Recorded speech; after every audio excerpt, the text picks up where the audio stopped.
Kemudian aspek lain, mungkin ini sifatnya semacam simpulan-simpulan yang saya sampaikan sehingga nanti bisa kita kembangkan dalam tanya jawab.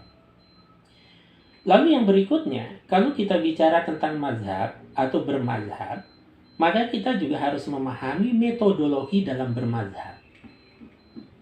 Kalau saya sepakat dan menyimpulkan bahwa ada dua metode besar seseorang dalam bermazhab. Yang pertama adalah mazhab qauli dan ada yang kedua adalah mazhab manhaji. Kalau mazhab qauli ini artinya bermazhab semata-mata karena mengikuti pendapat sang imam. Maka kalau Imam Syafi'i mengatakan bersentuhan kulit antara suami istri itu membatalkan wudu, ya sudah batal. Kadang tidak melihat argumentasi imam lain, mazhab lain yang bisa jadi lebih kuat dibandingkan satu pendapat dari Imam Syafi'i. Maka dalam satu persoalan kadangkala pendapat Imam Syafi'i lebih kuat dibandingkan dengan mazhab yang lain. Tetapi juga seringkali pendapat yang lain lebih argumentatif dan lebih kuat dibandingkan dengan mazhab Syafi'i. Tetapi kalau orang sudah mengikatkan diri dalam mazhab tertentu, biasanya terjebak dalam metode bermazhab secara qauli. Dampaknya adalah lahir generasi-generasi dan komunitas muqallid. Orang yang pokoknya mengikuti pendapat tanpa kemudian melakukan kajian lebih lanjut. Apakah pendapatnya itu kuat ataukah tidak.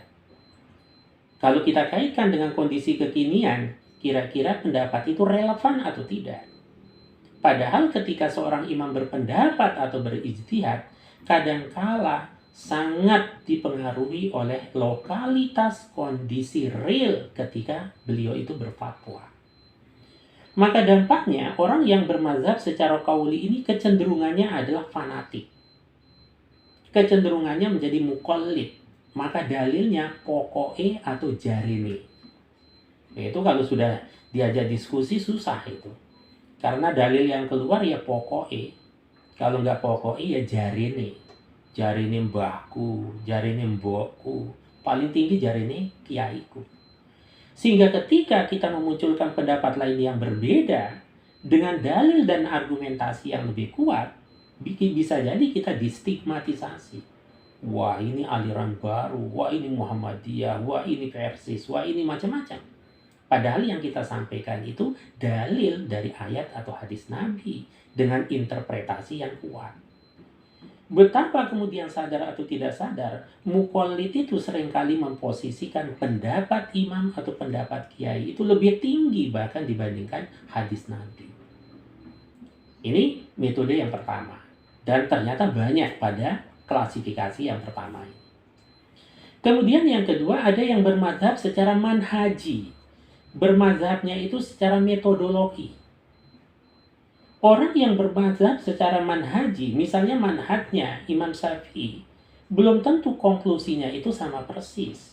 Tetapi secara metodologi dia mengikuti bahwa Imam Syafi'i itu sangat mengedepankan sunnah Nabi. Misalnya, kemudian melakukan ijtihad, menafikan adanya istihsan dan lain sebagainya. Di antara beberapa usulul istinbatil ahkam yang beragam. Dasar-dasar dalam menyimpulkan suatu hukum.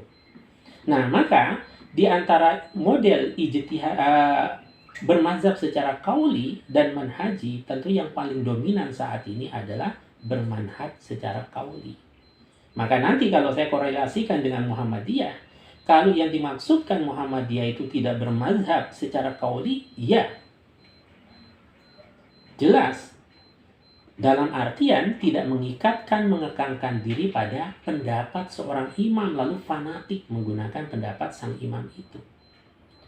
Tetapi kalau secara manhaji, maka di dalam berijtihad, majelis tarjih itu melakukan ijtihad dengan metodenya Imam Syafi'i.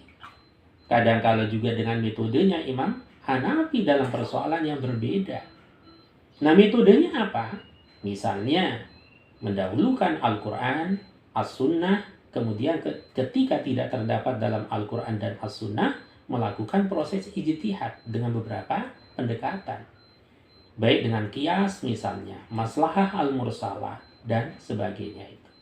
Nah, hanya saja catatan saya tentu, Karena kita tidak memiliki kapasitas yang sangat ideal secara personal, maka tentu dalam realitas kekinian, ijtihad yang paling ideal adalah ijtihad jama'i, ijtihad kolektif, dengan memadukan berbagai macam potensi sesuai dengan disiplin keilmuan mereka masing-masing.